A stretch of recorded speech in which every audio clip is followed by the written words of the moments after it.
Welcome back to Marriage Beyond the Veil.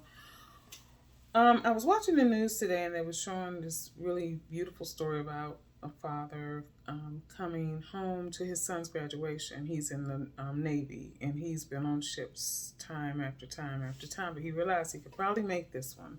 So traveling 17 hours from China Sea somewhere, he made it to his son's graduation. And whenever I see these videos, I'm always misty because it doesn't matter whether it's a young man or a young woman, whether the parent is a male, a mom, or a dad, there's always tears. You know, they sink into their parents' arms, and the parent sinks into their child's arms. And these are kids graduating from high school and college, and there's always tears. But, you know, I always think about the person who was holding it down. Okay.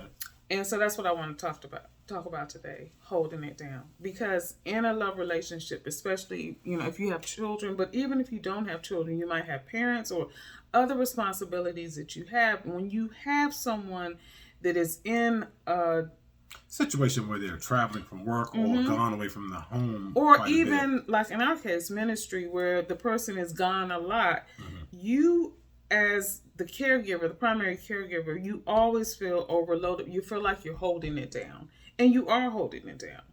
How does that person support you? And that's the key. You know, if one of you is in a situation where you're traveling a great deal, or by virtue of the type of work that you're doing, you're out of the house a great portion of the day. I think that being totally grateful and mindful to give kudos to the person who is dealing with the lion's share of the home front stuff, whether you're talking about with kids or just with the household, if in a situation where there are no kids.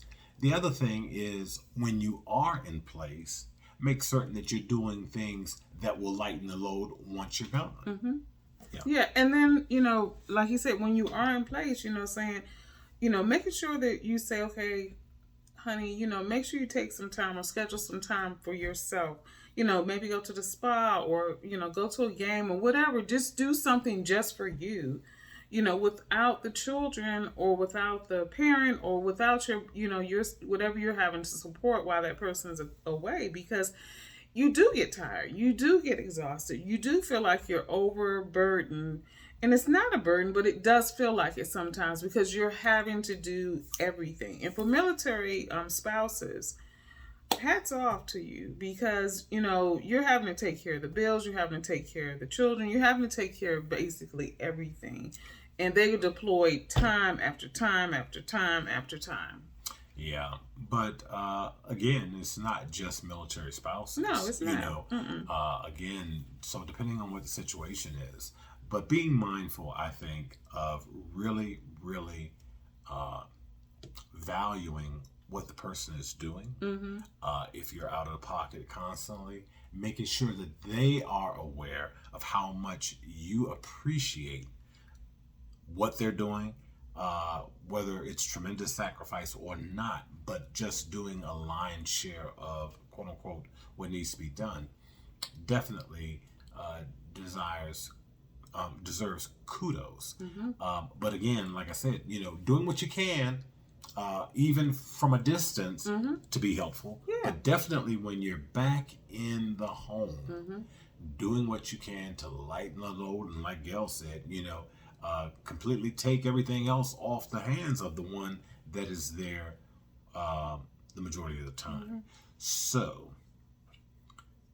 until tomorrow, the Lord says the same. Have a good evening.